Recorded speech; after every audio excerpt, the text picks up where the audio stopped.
Assalomu alaykum. Sizlarga dehqondan bitta ajoyib bo'lgan Nexia kitob qo'yganman. Nexia 2 ning holatini ko'rishingiz mumkin. Ajoyib sassinada turibdi.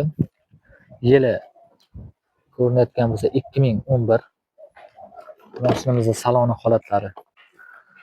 Aytganda dehqonni mashina ko'ryapsizlarmi, changlarni. O'zini changi bilan birga turibdi. Mashinamizning holati o'rtacha holatda turibdi. Narxi juda ham arzon ushbu avtomashinamizda. Yoqilg'i turiga keladigan bo'lsak, 100 tali butan gaz balonlari qo'yilgan. Eng qizig'i pasatkalar qilingan, ko'ryapsizlarmi, turishini olovda turibdi, olovda.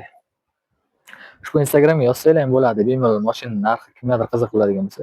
Yanada pastdan raqamlarni ham yozib qo'yaman. Ushbu avtomashinamizning tan narxi bo'ladigani bizning kanal nomidan chiqsanglar 45 million so'm qilib berib yuboradilar. Bizning kanal nomidan chiqqanlarga faqat 45 million so'm.